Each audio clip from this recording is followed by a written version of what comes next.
Kama ambavyo naibu amewatanguliza, jina langu ni Wakili Ali Ibrahim Juma.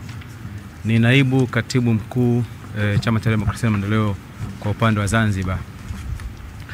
Jana siku ya tarehe 24 mwezi wa 4 2025 tulifika katika eneo la mahakama Kisutu kwa ajili ya kusikiliza kesi ya mwenyekiti. Kwa bahati mbaya sana tulipofika, polisi wakatuambia kwa mwenyekiti hawezi kufikishwa hapo kwa sababu ambazo wao wenyewe waliweza kuzielezea. Hatukuwa tumetoshirika na hapo. Kwa bahati tukawasiliana na katibu mkuu, akatuambia tusiondoe katika eneo hilo mpaka tukutane. Ila baada ya dakika kama 5 hivi askari wakatushusha kwenye gari, wakatuchukua, wakatupeleka sehemu ambayo wao walikuwa wamedhamiria kutupeleka. Baada ya kutupeleka wakatulaza chini kwa kuelekea chini na wakaanza kutupiga vibaya.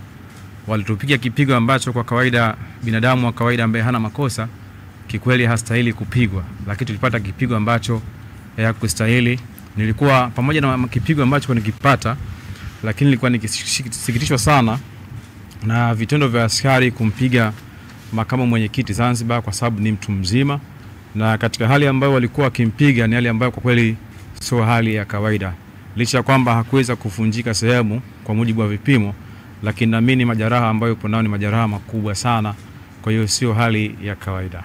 Badala ya kutupiga na kuridhika wametupiga, kuna jambo jingine ambalo wamelifanya kwa kweli mimi sikufurahishwa nalo hata kidogo. Walichukua simu zetu na wakaamua kufuta kila ambacho kimo ndani ya simu.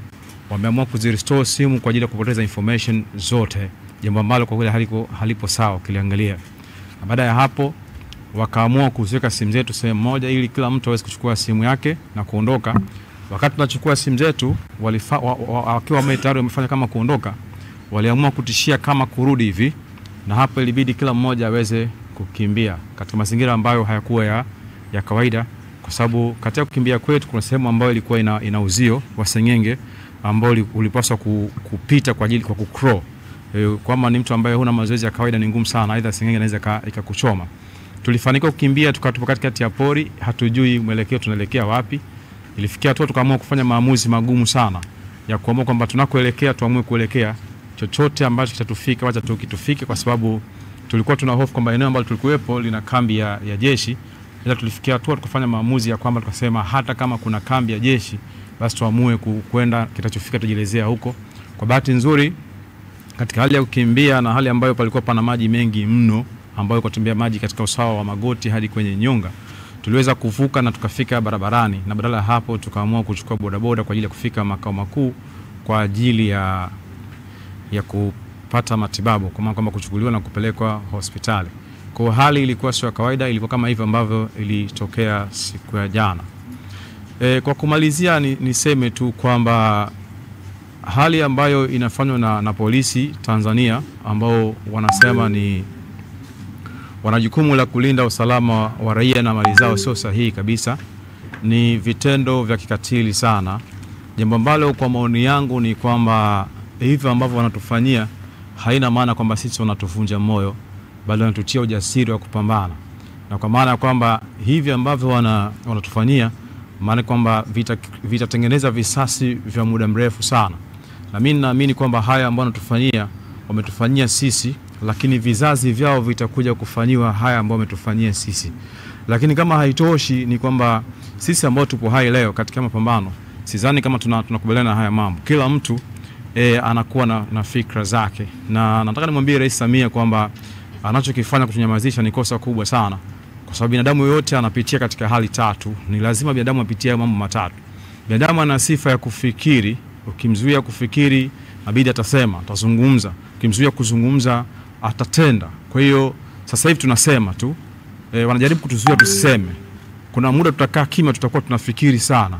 Siku tukitenda naweza hii nchi ikawa katika hali ambayo isiyokuwa ya kutarajiwa.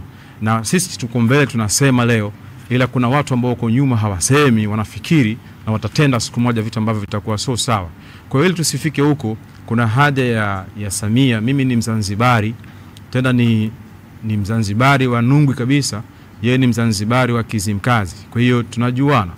Mimi nasikitishwa sana kwamba damu yangu haije kumwagika kule Zanzibar, leo inakuja kumwagika Tanganyika kwa jeshi ambalo linasimamiwa na Rais Samia. Nitoe wito na kusema kwamba hili jambo haliwezi kupita hivi hivi.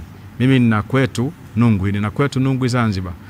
Na naomba tu viongozi mambo yasipite hivi hivi. Tunao mashehe, tunao maaskofu, kuna haja ya kufanyia maombi.